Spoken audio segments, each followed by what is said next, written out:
My bedroom door is a portal to hell, and it just broke.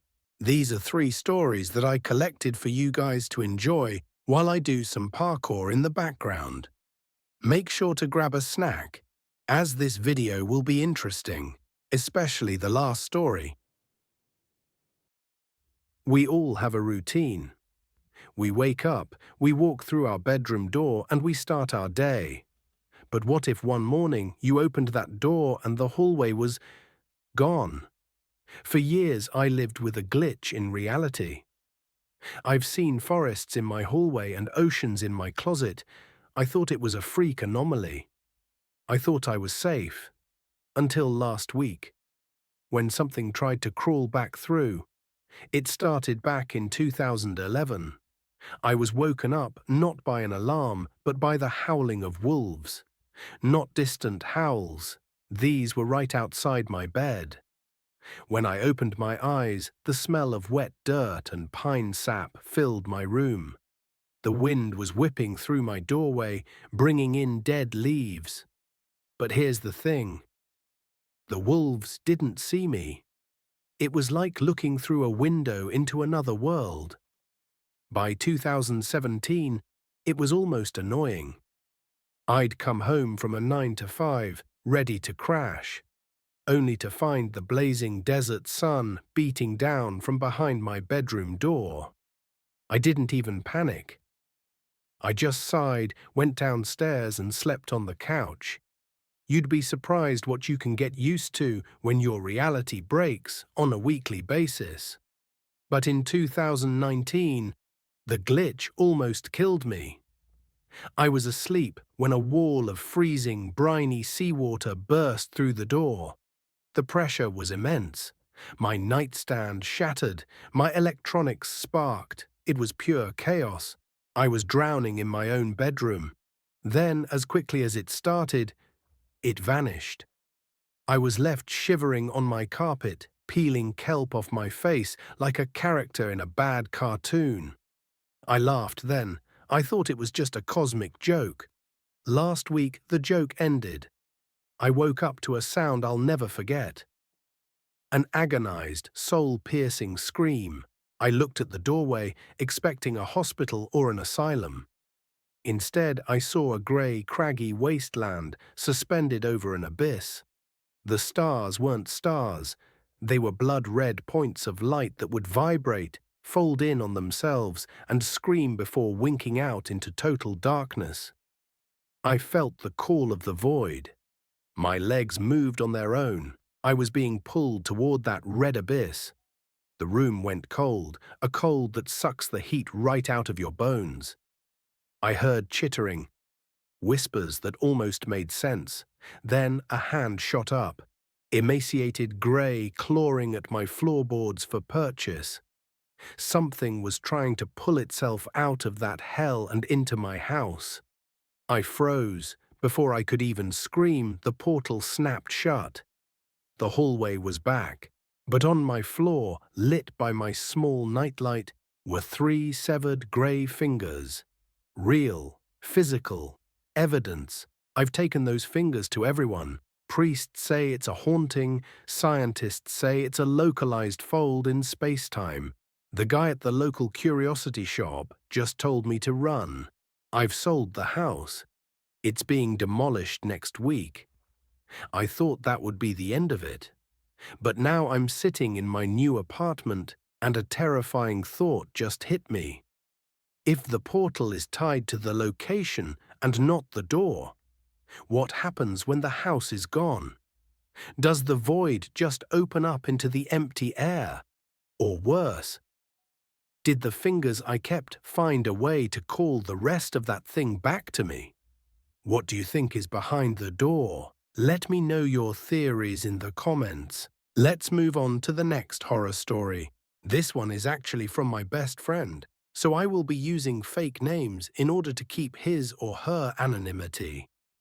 It is a long one, so make sure to grab yourself a snack and get comfortable. Here we go. The move to the new apartment was supposed to be Elijah's silence, a way to drown out a failed career and a city that had grown too loud. But the silence here wasn't empty. It had a weight. By the third night, Elijah realized he wasn't alone. He was being haunted by a sound. It was a low, persistent thrum, a vibration that lived in the floorboards and settled in the marrow of his bones.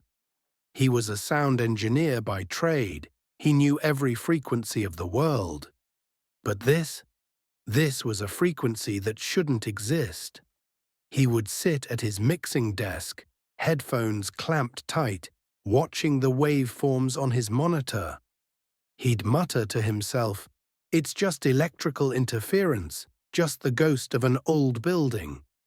But when he'd pull the headphones off, the hum was still there, rattling the water in his glass, making the air in the room shimmer like heat over a desert. Elijah's friend Chloe was the only one who visited. She brought food and a pragmatic skepticism that Elijah found both grounding and infuriating. "It's just the pipes, Elijah," she would say, her voice echoing in the sparse, box-filled room. "Old buildings groan. They don't have agendas." But Elijah knew better. He had started to notice a pattern. When the bedroom door was open, the hum was a whisper. When he closed it, the hum became a roar.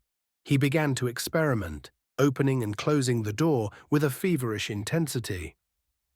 Open, silence, closed, the room would begin to vibrate. He told her, his voice shaking, "The door is a valve, Chloe. It's letting something in." Chloe laughed it off until the night she reached for the handle herself. As her fingers brushed the wood, a sound erupted from the other side. Not a hum, but a wet metallic scrape, followed by a breath so heavy it rattled the hinges. She recoiled, her pragmatism shattering in the dim light of the hallway.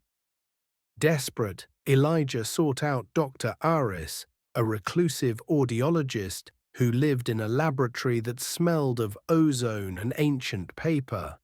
She listened to his recordings with a terrifyingly calm expression.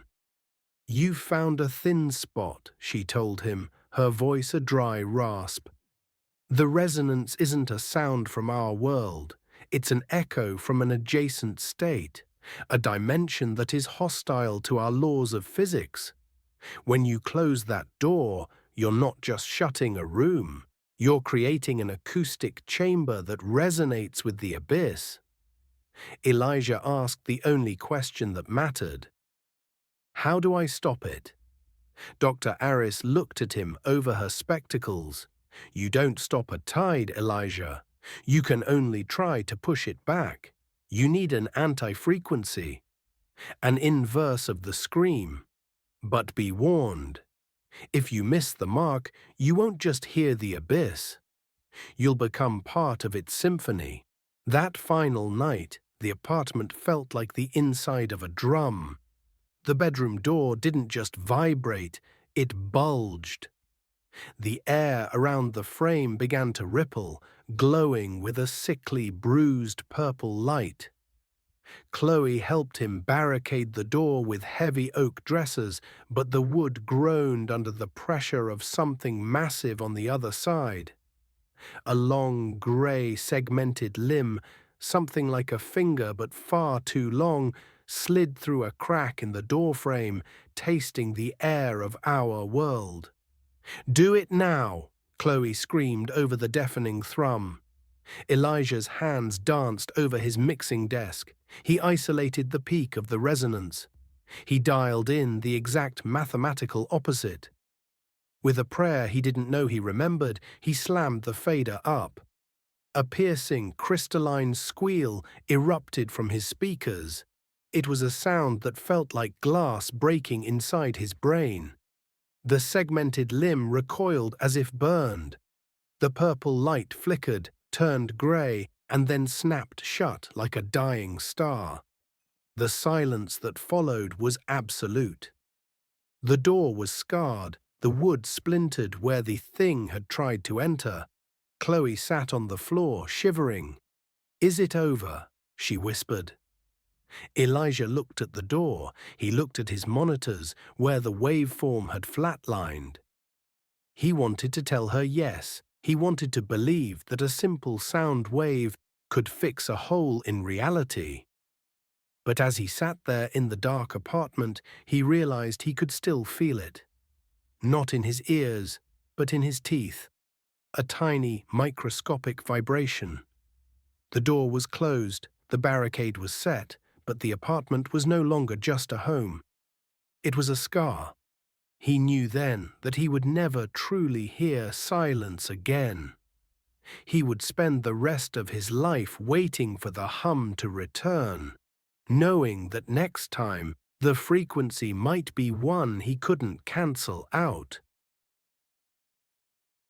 Now, that was a scary story, but the last one I'm about to tell here is the scariest by a mile. Here we go.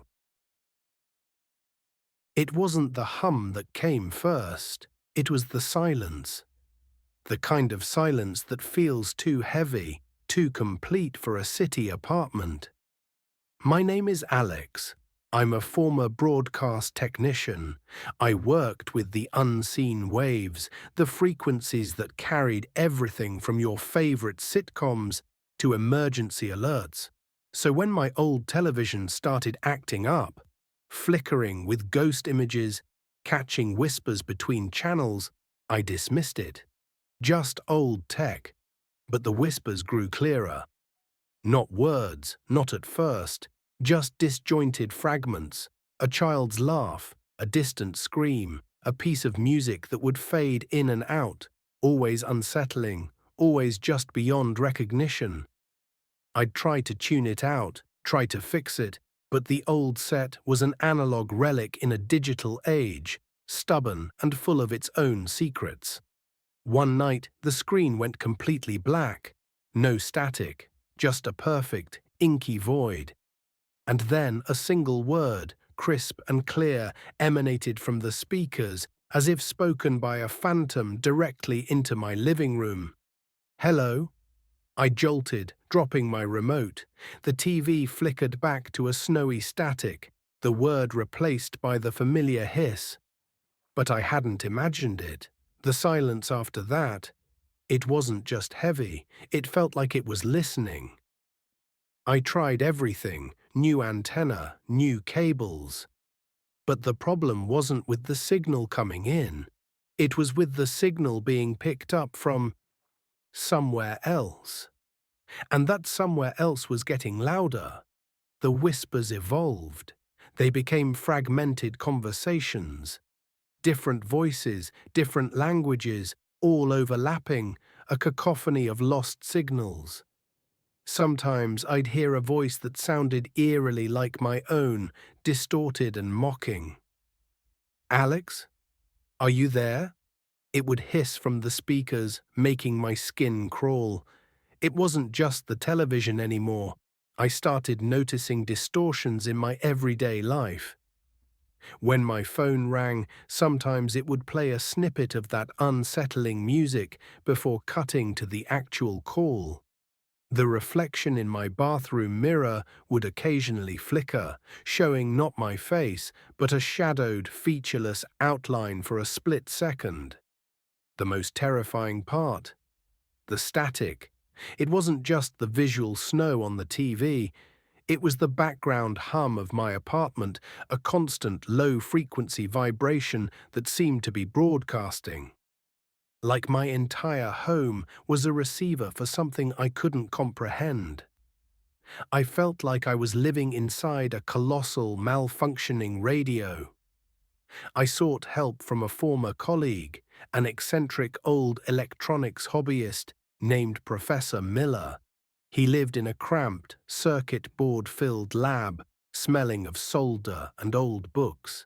He listened to my frantic tale with a grave, almost resigned expression. "The veil is thin, Alex," he rasped, adjusting his thick glasses. "Some frequencies, some realities, are so close they bleed through. Your old TV, its analog nature, it's a weak point, a window. You're not just picking up a signal, You're transmitting yourself onto their frequency. My blood ran cold. Transmitting? What does that mean? Miller tapped a worn oscilloscope. It means you're feeding them. Your thoughts, your fears, your very presence. The more you listen, the more they learn to listen back. And the more they learn, the stronger the connection becomes. Eventually the barrier, it becomes porous. He looked directly at me, his eyes wide. And then they don't need the screen to see you. He showed me old, grainy photos of his own research. Images of figures shimmering like static. Landscapes that looked familiar, but utterly alien. I shut mine down years ago, he whispered. Cut all power. Moved. But sometimes I still hear the tuning. Back in my apartment, the static was unbearable. My old TV, even unplugged, buzzed with an internal electric life. The flickering reflections in the mirror were more frequent, more solid. Now I could see fleeting, impossibly long limbs or eyes that gleamed with cold, alien light.